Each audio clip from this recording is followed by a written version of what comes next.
إن الحمد لله نحمده ونستعينه ونستغفره ونؤمن به ونتوكل عليه ونعوذ بالله من شرور أنفسنا ومن سيئات أعمالنا من يهده الله فلا مضل له ومن يضلل فلا هادي له وأشهد أن لا إله إلا الله وحده لا شريك له وأشهد أن محمدًا عبده ورسوله أما بعد فإن خير الحديث كتاب الله وخير الهدي هدي محمد صلى الله عليه وسلم وشر الأمور محدثاتها وكل محدثة بدعة وكل بدعة ضلالة وكل ضلالة في النار وكما قال عليه الصلاة والتسليم بعد أعوذ بالله من الشيطان الرجيم بسم الله الرحمن الرحيم يا أيها الذين آمنوا اتقوا الله حق تقاته ولا تموتن إلا وأنتم مسلمون يا أيها الناس اتقوا ربكم الذي خلقكم من نفس واحدة وخلق منها زوجها وبث منهما رجالا كثيرا ونساء واتقوا الله الذي تساءلون به والأرحام إن الله كان عليكم رقيبا يا أيها الذين آمنوا اتقوا الله وقولوا قولا سديدا يصلح لكم أعمالكم ويغفر لكم ذنوبكم ومن يطع الله ورسوله فقد فاز فوزا عظيما وقال الله تعالى في موضع آخر وأنزلنا من السماء ماء بقدر فأسكناه في الأرض وإنا على ذهاب به لقادرون رب اشرح لي صدري ويسر لي أمري واحلل عقدة من لساني يفقهوا قولي ربي زدني علما سبحانك لا علم لنا إلا ما علمتنا إنك أنت العليم الحكيم ربی یسر ولا تعسر وتمم بالخیر۔ حاضرین جمعہ، پردہ نشین خواتین اور میرے ننھے منھے پیارے پھول جیسے بچوں، تمام قسم کی بڑائی، بزرگی، حمد ثنا ایک اللہ وحدہ لا شریک کے لیے لائق اور زیبا ہے، جو کہ اس کائنات کا اکیلا تنہا مالک، خالق، حاکم، مدبر، سبھی کچھ۔ بعدہ درود ہو، سلام ہو حضرت محمد مصطفیٰ صلی اللہ علیہ وسلم پر، آپ کے اصحاب، تابعین اور تبع تابعین پر۔ اس مختصر سی حمد اور درود کے بعد سورۃ المؤمنون کی ایک آیت کریمہ، آیت نمبر 18 کو میں نے ابھی آپ کے سامنے تلاوت کیا ہے۔ اللہ تبارک و تعالی اس آیت کریمہ کے اندر اس دنیا کے اندر کی ایک عظیم نعمت، جس سے ہم لطف اندوز ہو رہے ہیں، یہ ایسی عظیم نعمت ہے جس کے بغیر میری اور آپ کی زندگی آگے بڑھے دشوار ہے۔ بغیر اس نعمت کے انسان کی زندگی آگے چل نہیں سکتی۔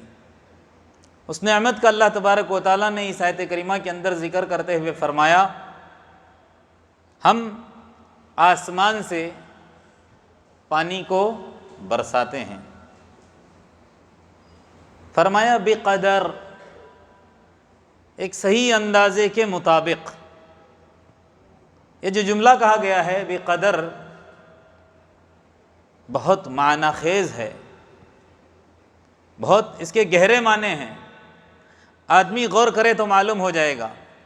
اللہ تبارک و تعالیٰ نے کہا کہ ہم آسمان سے ایک صحیح انداز سے پانی کو برساتے ہیں۔ آسمان سے اگر پانی برسا اور بہہ کر ختم ہو گیا تو بھی انسان کا نقصان ہے۔ آسمان سے پانی برسا، اس قدر برسا کہ آدمی ڈوب جائے تب بھی نقصان ہے۔ اللہ نے کیا فرمایا؟ ہم آسمان سے ایک صحیح اندازے کے مطابق جتنی ضرورت تم کو ہے اس اعتبار سے ہم آسمان سے پانی اتارتے ہیں۔ پھر آگے کیا فرمایا؟ فَأَسْكَنَّاهُ فِي الْأَرْضِ، اور زمین میں اس کو ہم ٹھہراتے ہیں۔ زمین اس کے لیے جائے قرار ہے۔ اس زمین کے اندر اللہ تبارک و تعالیٰ پانی کو اسٹور فرماتے ہیں، جمع کرتے ہیں۔ کس شکل میں؟ کنووں کی شکل میں، تالابوں کی شکل میں، نہروں کی شکل میں، ندیوں کی شکل میں، نالوں کی شکل میں۔ اگر یہ شکلیں نہ ہوتی تو بھی پانی نہ بچتا۔ تو اللہ تبارک و تعالیٰ نے یہ انتظام فرمایا، آسمان سے پانی برسایا، پھر اس کو جمع کیا۔ آگے کیا فرمایا؟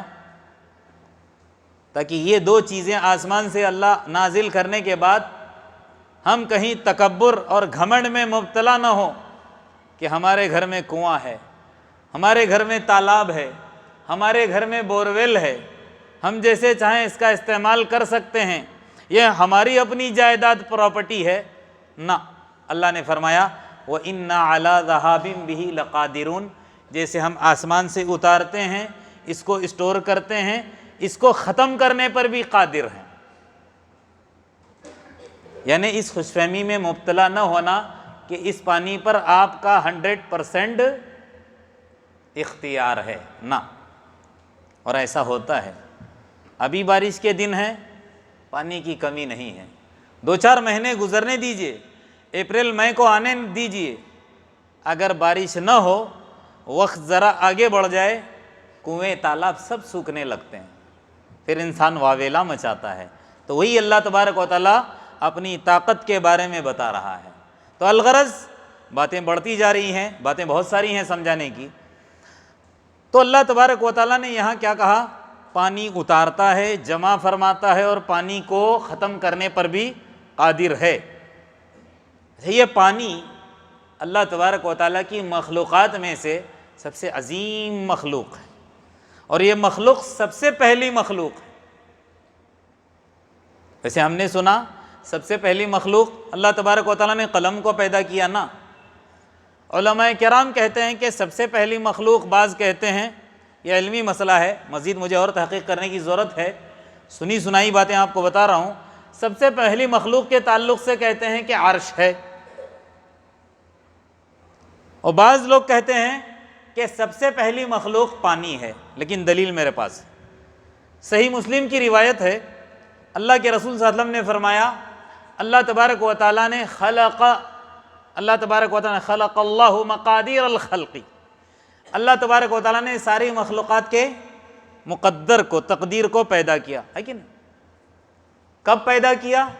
قبل ان یخلق قبل السماوات والارض ب50,000 سنہ، آسمان اور زمین کے پیدا کرنے سے پہلے ساری انسانیت کی تقدیروں کو لکھا۔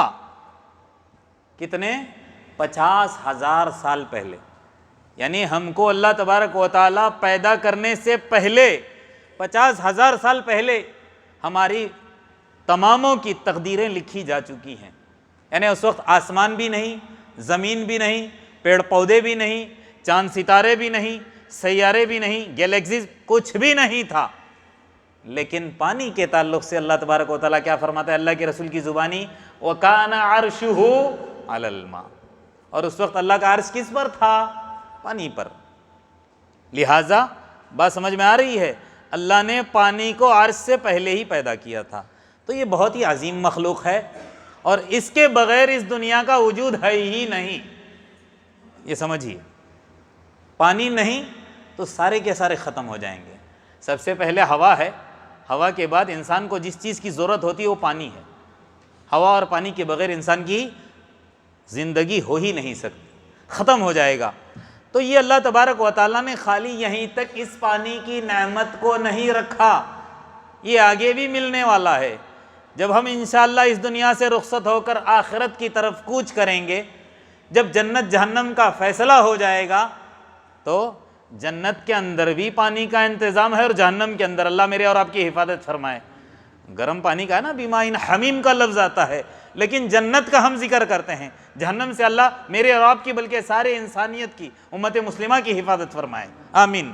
تو اللہ نے کیا فرمایا؟ جنات تجری من تحتها الانہار، آخرت کے اندر بھی پانی ملے گا۔ ایسی جنتیں ہیں جس کے نیچے سے نہریں جاری ہوں گی، کس کی؟ پانی کی۔ کہیں اللہ تبارک و تعالیٰ نے کیا فرمایا؟ مثل الجنت التی وعد المتقون، جنت کی مثال جس کے اندر میں اور اب انشاءاللہ جانے والے ہیں، جس کا اللہ نے وعدہ متقیوں سے کیا ہے، فیہا انہار، کہتا اللہ تبارک و تعالیٰ اس کے اندر نہریں ہیں۔ نہریں تو بہت ساری ہیں، لیکن میں صرف ایک نہر کا ذکر کرتے چلوں گا تاکہ جو موضوع ہمارا آج کا وہی ہے۔ فیہا انہار من ماء، اس کے اندر نہریں ہیں جس میں سے ایک نہر پانی کی ہے، اور کیسا پانی؟ غیر آسن، جس میں بدبو نہیں، جس میں گدلاپن نہیں، جس کے اندر سڑان نہیں، جس کے اندر کچرا نہیں، صاف شفاف ستھرا، یوں کہہ سکتے ہیں منرل واٹر آج کل کے اعتبار سے۔ لیکن یہاں کا جو ہمارا منرل واٹر جو ہے، جو ہم فلٹر کے ذریعے سے پاک کرتے ہیں، اس سے کئی گنا زیادہ صاف اور ستھرا آخرت کے اندر، جنت کے اندر ملنے والا ہے۔ الغرض کہنے کا یہ ہے کہ یہ اللہ تبارک و تعالیٰ نے سب سے پہلی مخلوق پیدا کی، وہ کون سی ہے؟ پانی کی، اور پانی زندگی ہے، اور زندگی ہی پانی ہے۔ بغیر پانی کے زندگی نہیں، اور بغیر زندگی کے پانی نہیں، جو بھی آپ کہہ سکتے ہو۔ یعنی پانی کا اور زندگی کا بہت ہی گہرا تعلق ہے، اور کئی ایسے واقعات قرآن کا مطالعہ کرنے پر ہم کو معلوم ہوتے ہیں انبیاء کرام کے، کہ اہم واقعات انبیاء کرام کے جن کا تعلق پانی سے ہے۔ کہیں پانی زحمت بن کر آیا تو کہیں پانی رحمت بن کر آیا۔ حضرت نوح علیہ السلام کا تھوڑے دنوں پہلے ہم نے تفسیر میں واقعہ سنا، سورہ اعراف کی مسلسل ہمارے یہاں بھی تفسیر چل رہی ہے۔ کیا ہوا ان کی قوم کا؟ جب ان کی قوم نے حضرت نوح علیہ السلام کی نافرمانی کی، ان کی ایک نہیں سنی، ان کو تکلیف دی، ہر طرح سے ان کو ستایا، تو انہوں نے دھمکایا اپنی قوم کو کہ مانو میری بات کو، نہیں مانو گے تو اللہ تبارک و تعالیٰ کا عذاب آئے گا۔ تو عذاب کون سا آیا؟ پانی کی شکل میں آیا۔ ایسا طوفان پھر پوری تاریخ کے اندر اتنا بڑا طوفان نہیں آیا۔ کیسی موجیں تھیں؟ وموجن کالجبال، پہاڑوں جیسی بڑی بڑی موجیں، جس نے ایک ہی یعنی دیکھتے ہی دیکھتے ساری قوم کو تہس نہس کر دیا، تہہ تیغ کر دیا، زمین کے اندر ملا دیا، ملیا میٹ کر کے رکھ دیا۔ اسی طرح یونس علیہ السلام کا واقعہ لو۔ یونس علیہ السلام کی قوم نے کیا کیا تھا؟ حضرت یونس علیہ السلام اللہ کے حکم کا انتظار کیے بغیر جب امت مان نہیں رہی تھی تو چل دیے، سمندری راستے سے کشتی پر سفر کر کے جب جانے لگے تو کشتی ہلنے لگی، ڈاواڈول ہونے لگی، حرکت میں آ گئی۔ تو لوگوں نے کہا کہ یہاں معاملہ ایسا ہے کہ آدمیوں کی تعداد زیادہ ہو گئی ہے، کسی ایک کو نیچے پھینکنا پڑے گا۔ الغرض آپ لوگوں نے واقعہ سنا ہوگا، ایک نہیں کئی دفعہ ان بزرگ کے نام پر پرچی نکل گئی، آخر میں ہوا کیا؟ ان کو بھی پانی کے اندر پھینک دیا گیا۔ وہ عجب بات تھی کہ اللہ تبارک و تعالیٰ نے مچھلی کے ذریعے سے ان کی حفاظت کی۔ یوسف علیہ السلام، ان کے بھائیوں نے کیا کیا؟ دیکھیے پانی کی بات آ گئی تو میں دو چار انبیاء کرام کے واقعات خالی پانی سے ان کے اہم تعلقات ہیں یہ بتا رہا ہوں۔ یوسف علیہ السلام کے بھائیوں نے جا کر کہاں؟ کنویں کے اندر ہی ڈالا تھا۔ حضرت موسیٰ علیہ السلام کا یہ تو بہت ہی مشہور واقعہ ہے۔ موسیٰ علیہ السلام کی پیدائش ایسے موقع پر ہوئی تھی کہ بستی کے اندر لڑکوں کو، لڑکیوں کو نہیں، لڑکوں کو چن چن کر ان کے ماں باپ کے سامنے ذبح کیا جا رہا تھا، کیونکہ نجومی نے کہا تھا فرعون کو ایسا کہ ایک لڑکا پیدا ہونے والا ہے جس کے ہاتھوں تیری حکومت جانے والی ہے۔ اب پولیس والے ڈھونڈ ڈھونڈ کر، تلاش تلاش کر کے فرعون کی پولیس والے بچوں کو ذبح کر رہے تھے، تو ان کی اماں کو فکر لاحق ہو گئی، میرے بیٹے کا کیا ہوگا، میرے بچے کا کیا ہوگا۔ یہ حضرت موسیٰ علیہ السلام کی ماں مریم علیہ الصلاۃ والتسلیم کے بعد اگر کوئی عورت ہے جس کی طرف اللہ تبارک و تعالیٰ نے وحی کی، اللہ کیا فرماتا ہے؟ وَأَوْحَيْنَا، ہم نے ان کی طرف وحی کی، کس بات کی؟ اِلَىٰ أُمِّ موسیٰ، یعنی ان کے دل کے اندر بات ڈال دی، اِلَىٰ أُمِّ موسیٰ، موسیٰ علیہ السلام کے ماں کے دل میں، ان ارضعیہ، بچہ پیدا ہوتے ہی بچے کو تو کیا کر لے؟ کس چیز کی ضرورت ہوتی ہے بچے کو؟ دودھ کی، اس کو دودھ پلا دے۔ فَإِذَا خِفْتِ عَلَيْهِ، جب تجھے ڈر لگے کہ تیرا بچہ اچک لیا جائے گا، تیرے بچے کو اٹھا کر ذبح کر دیا جائے گا، تو تو کیا کر لے؟ اپنے بچے کو فَأَلْقِيهِ فِي الْيَمِّ، ندی کے اندر، سمندر کے اندر جا کر تو اپنے بچے کو ڈال دے۔ یہ اللہ تبارک و تعالیٰ کا حکم تھا۔ آگے اللہ نے کیا فرمایا؟ وَلَا تَخَافِي وَلَا تَحْزَنِي، میں نے کہا جتنا اتنا کر، ڈرنے کی ضرورت نہیں ہے، گھبرانے کی ضرورت نہیں ہے۔ لا تخافی ولا تحزنی، غم نہ کرنا، ڈرنا مت۔ انا رادوہ الیک، واپس تیرے پاس میں لوٹانے والا ہوں۔ وجاعلوہ من المرسلین، اور میں رسولوں میں سے بناؤں گا۔ الغرض کہنے کا یہ ہے کہ پانی جو یہ نعمت اللہ تبارک و تعالیٰ نے مجھ کو اور آپ کو عطا کی ہے، یہ بہت ہی عظیم نعمت ہے، بہت ہی عظیم نعمت ہے۔ اور اللہ تبارک و تعالیٰ نے پانی کے تعلق سے کیا فرمایا؟ وَجَعَلْنَا مِنَ الْمَاءِ كُلَّ شَيْءٍ حَيٍّ، ہر چیز کی زندگی اس کے ساتھ جوڑ دی، کیڑے مکوڑوں سے لے کر، پیڑ پودوں سے لے کر۔ ایسے تو ہم کو لگتے ہیں کہ پیڑ پودے بے جان ہیں، نا، ان کے اندر بھی ایک قسم کی جان ہے۔ وہ نہیں بول سکتے، وہ الگ چیز ہے، وہ نہیں چل سکتے، وہ نہیں دیکھ سکتے، الگ چیز ہے، اور نہ ان کے اندر بھی زندگی ہے۔ پانی اگر نہ ہو تو وہ سوکھ جاتے ہیں، مر جاتے ہیں، ان کی بھی زندگیاں ختم ہو جاتی ہے۔ تو الغرض ہر چیز کا اللہ تبارک و تعالیٰ نے کنیکشن پانی کے ساتھ جوڑا ہے۔ ایک اونٹ کو ہی دیکھ لو آپ، اللہ تبارک و تعالیٰ نے کیسی مخلوق بنائی ہے۔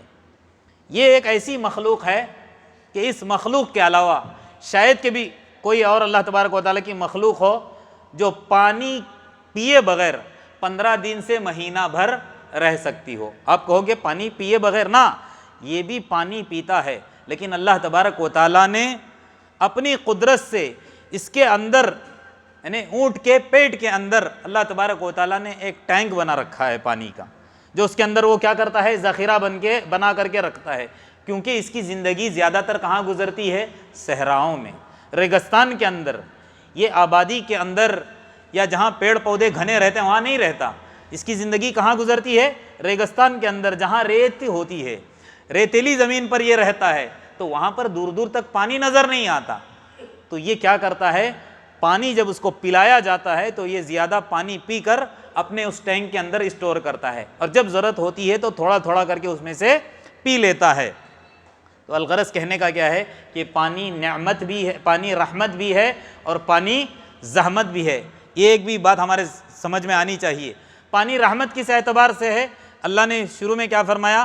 وَأَنزَلْنَا مِنَ السَّمَاءِ مَاءً بِقَدْرٍ، ایک صحیح انداز سے ہم پانی اتارتے ہیں، یعنی جتنی ہماری ضرورت کے اعتبار سے پانی ہو وہ کیا ہے؟ رحمت بن جاتا ہے۔ لیکن اگر پانی کم ہو تو بھی زحمت ہے، اور زیادہ ہو تو بھی زحمت۔ کم ہو تو کیسے؟ کم ہو جس کو ہم قحط سالی کہتے ہیں، کہ آدمی واویلا مچاتا ہے، تڑپتا ہے، پانی کی بوند بوند کے لیے ترستا ہے، تو بھی زحمت نہ ہو۔ زیادہ ہو جائے تو بھی کیا ہو جاتا ہے؟ یہ زحمت بن جاتا ہے۔ تو الغرض کہنے کا یہ ہے کہ اللہ تبارک و تعالیٰ نے پانی کو، جو ایک عظیم نعمت ہے، اس کا انتظام بھی اللہ تبارک و تعالیٰ نے اس طرح سے کیا کہ ایک تو ہم دیکھتے ہیں کہ آسمان سے اللہ تبارک و تعالیٰ پانی کو اتارتا ہے، اور پھر کہاں ٹھہراتا ہے؟ کنوؤں کی شکل میں، تالابوں کی شکل میں، اور پھر اس کے بعد سمندروں کی شکل میں، ندیوں اور نالوں کی شکل میں۔ لیکن بعض دفعہ ایسا ہوتا ہے، کبھی جب بارش نہیں ہوتی کئی دنوں تک پانی سوکھ جاتا ہے، لیکن ہم ایک بور ویل کے ذریعے سے پانی کو ہم نکالتے ہیں۔ یہ پانی کہاں سے آتا ہے؟ اس کو بھی ذرا سمجھتے چلیں۔ اللہ تبارک و تعالیٰ نے ایک جگہ کیا فرمایا؟ امن جعل الارض قرارا، زمین کو جائے قرار کس نے بنایا؟ اللہ تبارک و تعالیٰ نے۔ وجعل خلالها انہارا، اللہ تبارک و تعالیٰ کہتا ہے اور اس کے بیچ میں بھی اللہ نے نہروں کو جاری کیا ہے۔ ایک تو اوپری سطح میں پانی ہے، دوسرے کیا ہے؟ نیچے بھی ہے۔ جو زمین ہم دیکھ رہے ہیں، زمین کے نیچے بھی نہریں ہیں۔ 400 فٹ کی گہرائی میں پانی ملتا ہے، کبھی کبھی 500 فٹ کی گہرائی میں، کبھی 100 150۔ تو کس جگہ کتنی گہرائی میں پانی ہے یہ اللہ تبارک و تعالیٰ ہی کو معلوم ہے، اور وہ پانی کیا ہیں؟ نہریں ہی ہیں، وہ ندیاں ہیں جو زمین کے نیچے ہیں، اور اسی سے تو یہ پانی ملتا ہے ہم کو، کنووں میں ہو یا ندیوں میں ہو یا تالابوں میں، بارش نہ ہو تو ہم کیا کرتے ہیں؟ نیچے سے لیتے ہیں۔ تو یہ بھی اللہ تبارک و تعالیٰ کہتا ہے کہ یہ بھی اللہ کا نظام ہے، اللہ نے زمین کے نیچے بھی ندیوں کو کیا کر دیا ہے؟ جاری اور ساری کیا ہے۔ اور کہیں اللہ تبارک و تعالیٰ چیلنج دے کر فرماتا ہے وَمَا أَنْتُمْ لَهُ بِخَازِنِينَ، تم پانی کو جمع کر کے نہیں رکھ سکتے۔ شروع ہی میں اللہ نے کہا نا وَإِنَّا عَلَىٰ ذَهَابٍ بِهِ لَقَادِرُونَ، ہم طاقت رکھتے ہیں اس بات کہ ہم پانی کو ہم ختم بھی کریں۔ کہیں اللہ نے کیا فرمایا؟ سورہ ملک کے اندر پڑھتے ہیں قل اے نبی کہہ دو ان اصبح ماؤکم غورا فمن یأتیکم بماء معین، اگر ہم پانی کو حکم دے کہ جا نیچے چلا جا، ایک دم نیچے چلا جا اور ایک دم گہرائی میں چلا جائے، تو پھر اس کو لانے والا بھی کوئی نہیں ہے، کسی کے اندر طاقت نہیں ہے۔ بعض دفعہ دیکھتے ہو آپ لوگ، کہیں آپ لوگ کہتے ہو کہ پانی ہم نے ابھی بور چلایا تو 300 350 فٹ پر پانی مل گیا، کسی زمین میں 700 تک گہرائی میں چلے گئے پانی نہیں ملا۔ یہی ہوتا ہے، اور اللہ تبارک و تعالیٰ نے کئی ایسی بستیاں اجاڑی ہیں۔ اگر آپ لوگ تاریخ کا مطالعہ کیے ہو یا آج بھی اگر پیپر وغیرہ پڑھتے ہو، کئی ایسی بستیاں ہیں لوگوں نے اپنی بستیوں کو چھوڑ کر کوچ کیا، دوسری بستی کی طرف چلے گئے، کیوں؟ ہمارے گاؤں میں پانی نہیں۔ ہندوستان کے اندر آپ راجستھان میں چلے جاؤں گے، کئی بستیاں ملیں گی جہاں گرمیوں کے دنوں میں پانی نہیں رہتا، بستیوں کو چھوڑ کر ہی کوچ کر کے چلے گئے، کیوں؟ پانی نہیں ہوگا تو زندگی کیسے ہوگی؟ اللہ نے کہا اس زمین سے کہ اب لے لے اپنے اندر، اب کوئی مشین، کوئی بھی طاقت، کوئی بھی مشنری اس کام نہیں کر سکتی۔ اگر اللہ نے کہا کہ نیچے چلا دا تو کوئی پھر اس کو لانے والا نہیں ہے۔ تو اللہ نے کیا کہا؟ قل ارأیتم ان اصبح ماؤکم غورا فمن یأتیکم بماء معین۔ اچھا ایک اور بات سمجھنے والی، وہ کیا ہے؟ اتنی دیر سے تو میں نے قرآن کی روشنی میں آپ لوگوں کو بتا دیا کہ پانی اللہ کی نعمت ہے، بالکل، لیکن ایک بات یہ بھی سمجھنی چاہیے کہ پانی کا کنیکشن ہمارے اعمال سے بھی ہے۔ ہاں یہ اصل بات ہے سمجھنے والی، ہمارے جب تک اچھے اعمال ہمارے اعضاء سے صادر ہوتے رہیں گے اللہ تبارک و تعالیٰ پانی کو برساتا رہے گا، اور اگر ہم نافرمانی کریں گے، ہم زکوٰۃ خیرات ادا نہیں کریں گے، اللہ کے حکموں کی پامالی کریں گے، توڑیں گے، تو پھر اللہ تبارک و تعالیٰ پانی کو حکم دیتا کہ نیچے چلا جا۔ پھر بھی ہماری نافرمانیوں کے باوجود اگر تھوڑی بہت بارش ہوتی ہے، اس کے بارے میں اللہ کے رسول صلی اللہ علیہ وسلم نے فرمایا کہ کیوں ہوتی ہے، یہ بھی سمجھنا ہے۔ اللہ کے رسول نے کیا فرمایا؟ لولا البہائم لم تمطروا، اگر روئے زمین کے اوپر چوپائے جانور چرند پرند نہ رہتے تو آسمان تمہارے اوپر برسایا نہ جاتا۔ ہماری نافرمانیاں ایسی ہیں کہ پانی نہ ملے ہم کو، لیکن آج ہم کو جو مل رہا ہے طفیلی، کس کے طفیل میں؟ جانوروں کے طفیل میں۔ ہم طفیلی دعائیں مانگتے ہیں نا، وہ بات کی بات ہے۔ یہاں پر سمجھیے بات کہ اللہ تبارک و تعالیٰ نے جانوروں کی وجہ سے، چوپایوں کی وجہ سے، ان کے اوپر ترس کھاتے ہوئے، ان کے اوپر رحم کرتے ہوئے اللہ تبارک و تعالیٰ ہم کو کیا کر رہا ہے؟ پانی پلا رہا ہے۔ تو لہٰذا انسان کے اعمال سے بھی پانی کا کنیکشن ہے۔ اسی لیے اللہ تبارک و تعالیٰ نے قرآن کے اندر کیا فرمایا؟ فَقُلْتُ اسْتَغْفِرُوا، میں نے کہا اپنی قوم سے، نوح علیہ السلام کے بارے میں آتا ہے، ربکم، اپنے رب سے استغفار کرو، گناہوں کی معافی مانگو، قحط قحط کر کے چلا رہے ہو پانی نہیں ہے پانی نہیں، انہ کان غفارا، گناہوں کی معافی مانگو، اگر خطا کی ہے اللہ سے معافی مانگو، انہ کان غفارا، وہ بخشنے والا ہے۔ آگے کیا فرماتا ہے؟ یرسل السماء علیکم مدرارا، اچھے اعمال کرو گے، اللہ کو خوش رکھو گے، آسمان برستا رہے گا۔ پھر اس کے لیے ہم کو موسم کا انتظار کرنے کی ضرورت نہیں، پانی جہاں چلا گیا اللہ حکم دے گا پانی آ جائے گا۔ اس لیے اللہ کے رسول صلی اللہ علیہ وسلم نے ایک طریقہ کار ہم کو سکھایا، وہ کیا ہے؟ صلاۃ استسقاء۔ ہمارے یہاں شاید کہ کبھی پڑھتے ہوں گے، لیکن عرب کے اندر ہم نے الحمدللہ وہاں پانی رہنے کے باوجود بھی ہلکی سی گرمی ہو جاتی ہے تو صلاۃ استسقاء عام طور پر کیا کرتے رہتے ہیں؟ تھوڑے تھوڑے دنوں میں پڑھتے رہتے ہیں۔ مساجد میں وہاں اکثر ادا کی جاتی ہے، مساجد میں بھی ادا کر سکتے ہیں، اور خصوصاً اللہ کے رسول صلی اللہ علیہ وسلم کے زمانے میں اللہ کے رسول اپنے ساتھیوں کو لے کر میدان کی طرف نکل جاتے تھے، میلے کچیلے کپڑوں میں اللہ کے سامنے جا کر ہاتھ اٹھا کر گڑ گڑاتے تھے، مانگتے تھے، پھر اللہ تبارک و تعالیٰ آسمان سے کیا کرتا تھا؟ پانی کا نزول کرتا تھا۔ تو یہ ایک طریقہ کار اللہ کے رسول صلی اللہ علیہ وسلم نے سکھایا ہے کہ صلاۃ استسقاء ادا کرو، اور اللہ تبارک و تعالیٰ، استسقاء کے معنی کیا ہیں؟ پانی طلب کرنے کے ہے تو مانگو اللہ سے پانی، اللہ تبارک و تعالیٰ پانی کا نزول فرمائے گا۔ اچھا، اس کے علاوہ کچھ باتیں ایسی ہیں جو پانی کے تعلق سے اس کا خیال رکھنا مجھے اور آپ کو بہت ضروری ہے۔ سب سے پہلی بات، پانی جو اللہ تبارک و تعالیٰ نے نعمت ہم کو عطا کیا ہے، اس کی حفاظت کی ذمہ داری میرے اور آپ کی ہے۔ ہم اپنے کنوؤں کی، ہم اپنے تالابوں کی حفاظت کریں۔ کچرا، گندگی اس کے اندر ڈالنے سے ہم کیا رہے ہیں؟ پرہیز کریں۔ اب آپ تو کہو گے ہم تو ڈالتے نہیں ہیں، نہیں، حقیقی بات ہے، ہم تو ڈالتے نہیں۔ کون چاہے گا کہ وہاں پر کچرا ڈالے یا گندگی کرے؟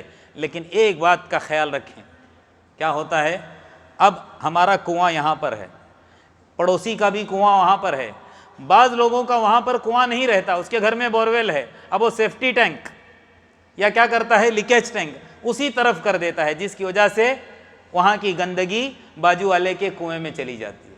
اب وہ پانی بیچارہ پینا چاہتا ہے تو پی نہیں سکتا، لیبارٹری میں چیک کرنے کے بعد معلوم ہو جاتا ہے کہ وہ سیفٹی ٹینک سے یا لیکیج ٹینک سے آپ کے کنویں میں پانی آ گیا ہے۔ تو اس بات کا خیال رکھیں کہ ہماری وجہ سے کسی کے کنویں میں ہماری گندگی نہ پہنچ پائے۔ اس طرح کی گندگی سے بالکل ہم کو کیا کرنا ہے؟ پرہیز کرنا ہے، کیونکہ الطہور شطر الایمان، پاکی آدھا ایمان بھی ہے۔ تو لہٰذا پانی، میں نے کہا نا، اس کے بغیر زندگی نہیں ہے، لہٰذا اس کی حفاظت کی ذمہ داری میرے اور آپ کی ہے۔ اللہ کے رسول نے کیا فرمایا؟ لا یبولن احدکم فی الماء الدائم، کہا جہاں پانی ٹھہرا رہتا ہے، چاہے وہ کنویں کی شکل میں ہو، تالاب کی شکل میں ہو، اس کے اندر بول و براز نہیں کرنا چاہیے، پیشاب وغیرہ نہیں کرنا چاہیے، اللہ کے رسول صلی اللہ علیہ وسلم نے منع کیا ہے۔ چلو، یہ ایک معاملہ ہو گیا۔ دوسرا، پانی کے استعمال کے تعلق سے ہم پانی اتنا اسراف کرتے ہیں پوچھنے پر الحمدللہ ہمارے گھر میں بور ہے، 2000 کا ٹینک لگا ہوا ہے، 3000 لیٹر کا ٹینک لگا ہوا ہے، جیسے چاہے کریں گے نہ۔ مسجد میں ہو یا گھر میں ہو، پانی کے استعمال میں اسراف سے بچنا ضروری ہے۔ دیکھیے اللہ کے رسول صلی اللہ علیہ وسلم ہم کو کس طرح بات سمجھائیں۔ ویسے تو ہم ذرا باہر جاتے ہیں، اندر آ گئے، پیر پہ پانی ڈال دیے، منہ پہ پانی ڈال دیے، اڈیلتے رہتے ہیں۔ وضو جو کہ ضروری شے ہے، نماز انسان کے بغیر وضو کے ہوتی ہے کیا؟ نہیں، لیکن وضو کے استعمال کے لیے بھی اللہ کے رسول نے کہا کہ کتنا استعمال کرنا چاہیے۔ اللہ کے رسول کے پہلے یہ الفاظ سنیں، اللہ کے رسول نے فرمایا جو پانی آدمی استعمال کرتا ہے اور ضرورت سے زائد، مثال کے طور پر اللہ کے رسول نے ہمارے ہاتھوں کو وضو میں کتنی مرتبہ دھونے کے لیے کہا ہے؟ 3 مرتبہ زیادہ سے زیادہ، 1 2 3، تینوں الفاظ ملتے ہیں، اور سنت کیا ہے؟ 3 مرتبہ اعضاء۔ لیکن اگر کوئی 4تھی مرتبہ دھونا چاہتا ہے تو وہ گنہگار ہو جاتا ہے۔ کیا فرمایا؟ جو انسان 3 سے زائد مرتبہ اپنے اعضاء دھوتا ہے وضو کے اندر، فقد اساء، اس نے برا کیا، وتعدى، اس نے زیادتی کی، وظلم، اور اس نے اپنی جان پر کیا کیا؟ ظلم کیا۔ وضو کہ اس کے بغیر ہماری نماز نہیں ہو سکتی، یا اگر ہم محتلم ہیں، فرض غسل ہے کہ بغیر اس کے ہم چارہ کار نہیں ہے، ہم کو نہانا ضروری ہے، تو کتنے پانی میں نہانا ہے، کتنے پانی میں وضو کرنا ہے، اللہ کے رسول نے یہ بھی بتایا۔ اللہ کے رسول صلی اللہ علیہ وسلم ایک رتل، جس کو ہم اردو میں 1 مد کہتے ہیں، اس میں وضو کرتے تھے۔ اس کی مقدار پتہ ہے؟ 600 سے 650 ملی لیٹر، یعنی کہ پونا لیٹر بھی نہیں بنتا۔ جیسے ہم 1 لیٹر 2 لیٹر کہتے ہیں نا، تو 600 یا 650 ملی لیٹر، پونا لیٹر نہیں بنتا۔ یہ ایک رتل، 1 مد ہے، اور اللہ کے رسول صلی اللہ علیہ وسلم 1 سا میں نہاتے تھے۔ وضو کے لیے پونا لیٹر سمجھ لیجئے، اور نہانے کے لیے، غسل کرنے کے لیے اللہ کے رسول صلی اللہ علیہ وسلم 1 سا، جو کہ 4 رتل کا ہوتا ہے، یعنی کہ 3 لیٹر پانی۔ 3 لیٹر پانی کے اندر اللہ کے رسول صلی اللہ علیہ وسلم کا کیا ہو جاتا تھا؟ غسل ہو جاتا تھا۔ اور ہم بھی چاہیں تجربہ کر کے دیکھ سکتے ہیں بالٹی کے ذریعے سے، لیکن آج ہمارا معاملہ کیا ہو گیا؟ ہر گھروں کے اندر نل ہے، شاور لگے ہوئے ہیں، نل سے پھر بھی تھوڑا بہت استعمال کر سکتا ہے آدمی، شاور چالو کیا ہوش بھی نہیں رہتا، بعضے تو میوزک چلا کر بھی چلتے رہتے ہیں۔ اللہ ہماری حفاظت فرمائے۔ دیکھ چکے ہوں گے آپ لوگ، ایسی بھی چیزیں نظر آتی ہیں۔ تو یہ سب کیا ہوتا ہے؟ مال کی فراوانی۔ الغرض یہاں موضوع سے ہم ہٹتے جا رہے ہیں، اللہ حفاظت فرمائے۔ تو اللہ کے رسول صلی اللہ علیہ وسلم نے کیا کہا کہ پانی وضو کے لیے بھی، غسل کے لیے بھی کتنا استعمال کرنا چاہیے، وہ بھی ہم کو بتا دیا۔ اور ایک بات کہ پانی، 3 چیزیں اللہ کے رسول صلی اللہ علیہ وسلم نے بتایا، 3 چیزوں کے اندر تماموں کی شرکت ہے۔ ایک پانی ہے، دوسرے گھاس ہے، تیسری آگ ہے۔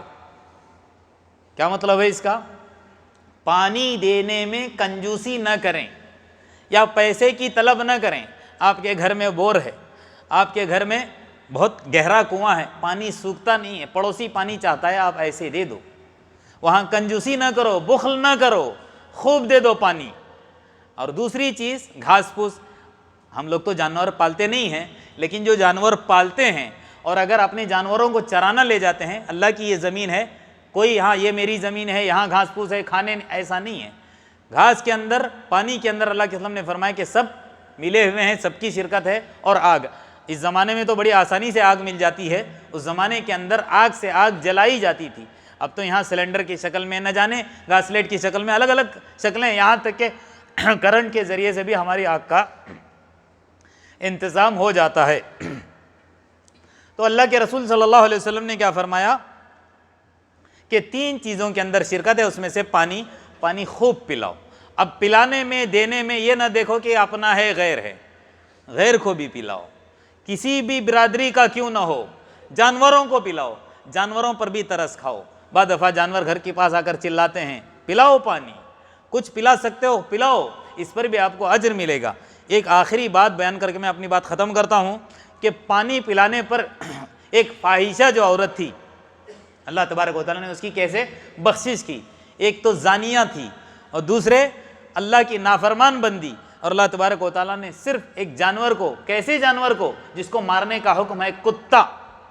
کتے کو اسلام کے اندر جان سے مارنے کا حکم ہے، لیکن وہ پیاس سے بلبلا رہا تھا، اس کو پانی پلانے کی وجہ سے اللہ تبارک و تعالیٰ نے اس کی کیا کی ہے؟ بخشش کی ہے. تو اسی لیے پانی کے تعلق سے آتا ہے الماء هو الحیات، پانی وہی زندگی ہے. فحافظ علی حیاتک، لہٰذا پانی کی حفاظت کر کے اپنی زندگی کی حفاظت کریں. آخر میں اللہ تبارک و تعالیٰ سے دعا ہے جتنی باتیں ہم کہتے سنتے سناتے ہیں اس کے مطابق عمل کرنے کی توفیق عطا فرمائے. اللہ تبارک و تعالیٰ ہمارے صغیرہ کبیرہ جتنے گناہ ہم سے سرزد ہوئے ہیں تمام گناہوں کو معاف کرے. اللہ تبارک و تعالیٰ اپنی نعمتوں کی قدردانی کرنے والا بنا دے. نا شکری کرنے سے، نا قدری کرنے سے میرے اور آپ کی حفاظت فرمائے. اللہ تبارک و تعالیٰ مجھ کو اور آپ کو ذریعہ بہانہ بنا کر ہدایت عامہ کے فیصلے فرمائے. آمین یا رب العالمین. اللہم اہدنا واہد بنا واہد الناس جميعا. ربنا ظلمنا انفسنا وان لم تغفر لنا وترحمنا لنكونن من الخاسرین. ربنا تقبل منا انك انت السمیع العلیم وتب علينا انك انت التواب الرحیم. آمین. سبحان ربک رب العزة عما یصفون وسلام علی المرسلین والحمد للہ رب العالمین. بارک اللہ لی ولکم فی القرآن العظیم ونفعنی وإیاکم بما فیہ من الآیات والذکر الحکیم. اقول قولی ھذا واستغفر اللہ لی ولکم ولسائر المسلمین من کل ذنب فاستغفروه انه هو الغفور الرحیم.